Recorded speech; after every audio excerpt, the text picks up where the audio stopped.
नमस्कार मित्रांनो, मी एक आज तुम्हाला आयुष्यामध्ये आपल्या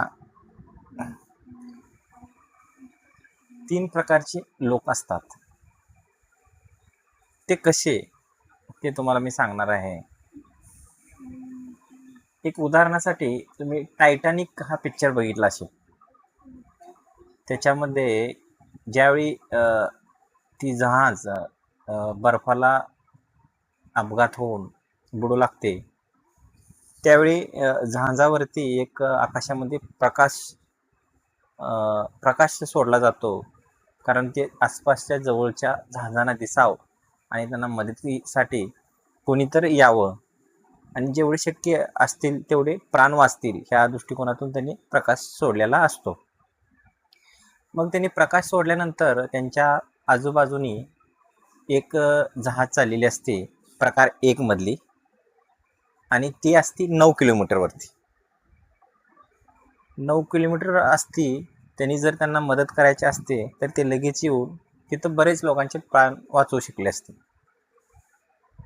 त्यांनी ते बघितला आणि त्यांनी ठरवलं की त्या जहाजामध्ये समुद्र जीव तस्करी असल्या कारणाने त्यांनी ठरवलं की आपण जर ह्यांना मदत करायला गेलो तर आपण अडचणीत येतोय, त्याच्यामुळे आपण ह्यांना मदत नाही करायची, आपण आपल्या रस्त्याने जायचं.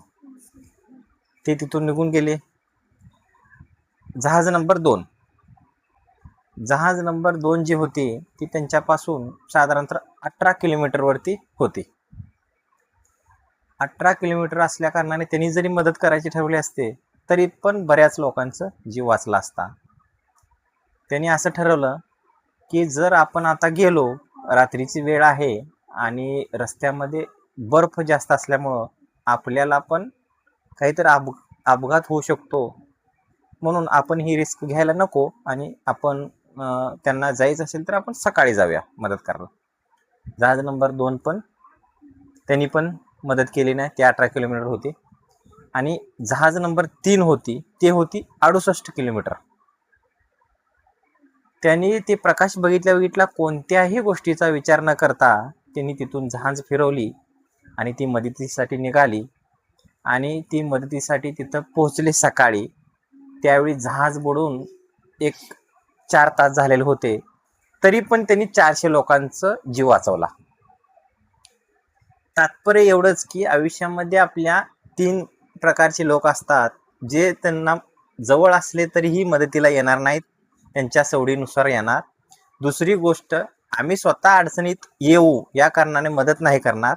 तिसरी गोष्ट, कितीही अडचणीत जरी असले, मदत करणारे हे तुमच्या अडचणींना काही झालं तर तुमच्या वेळेला ते येणार म्हणजे येणार, त्यासाठी वेळ लागो किंवा काय असो. अशा प्रकारे आयुष्यामध्ये 3 प्रकारचे लोक असतात आणि हे आपल्याला भेटत राहतात. याच्यातून एवढंच घ्यायचं की आपण इतरांना मदत करताना कोणतीही मनात शंका न घेता त्याचं काय होईल किंवा का नाही होईल याचा न विचार करता प्रत्येकाला मदत करत राहा. आणि जहाज नंबर 3 प्रमाणे विचार असले पाहिजे, तर तुम्हाला आयुष्यामध्ये कोणत्याही गोष्टीची अडचण येणार नाही. तुम्ही इतरांना मदत करत राहा आणि तुम्हाला पण लोक मदत करतील. धन्यवाद.